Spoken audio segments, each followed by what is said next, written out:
les patients dialysés n'ont plus de fonction rénale et de ce fait, les reins ne vont plus pouvoir éliminer les toxines d'origine alimentaire. Il faut donc contrôler les apports alimentaires pour avoir les bons nutriments, mais également limiter les aliments qui peuvent présenter une toxicité telle que le potassium ou le phosphore ou le sel, car le sel va entraîner une hypertension artérielle. Alors un des premiers problèmes des patients dialysés est une alimentation souvent restreinte spontanément par une anorexie par exemple, et il va être difficile pour les patients de manger suffisamment d'énergie. Donc la diététicienne va suivre en premier lieu les apports énergétiques des patients qui doivent être au minimum de 30 à 35 kcal par kilo et par jour. Concernant les apports en protéines, qui sont également très importants, les techniques de dialyse, malheureusement, entraînent des pertes d'acides aminés et de ce fait, les besoins en acides aminés et en protéines seront plus importants. On les estime actuellement à 1,1 g par kilo et par jour. Et donc la diététicienne, là encore, va devoir s'assurer que les patients mangent suffisamment de protéines tous les jours.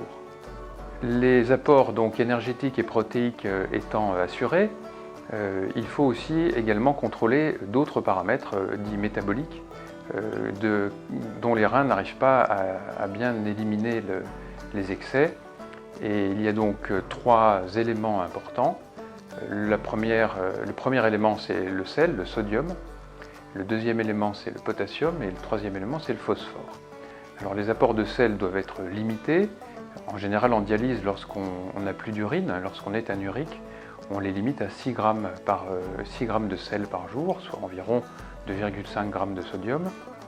C'est très important car les patients qui n'ont plus d'urine vont développer des œdèmes et en fait, les apports de sel vont conditionner la prise de poids entre chaque séance de dialyse. Il faut donc être très prudent avec ces apports et bien les contrôler, sinon les patients vont prendre par exemple 3 à 4 kg entre chaque séance de dialyse. Donc l'objectif sodium est très important. Le deuxième objectif important est le potassium. En effet, les reins qui sont censés éliminer les excès de potassium alimentaire ne peuvent plus le faire. Et donc les patients hémodialysés particulièrement sont souvent exposés à une hyperkaliémie. Lorsqu'on dose la kaliémie en début de séance de dialyse, elles sont souvent élevées, elles peuvent monter jusqu'à 6 voire 7 mmol par litre. Et donc dans ces cas précis, la diététicienne doit s'assurer que les patients n'aient pas des apports en potassium trop élevés. Le troisième point est le phosphore. Les reins également éliminent les excès de phosphore et on sait la pathogénie du phosphore au cours de l'insuffisance rénale.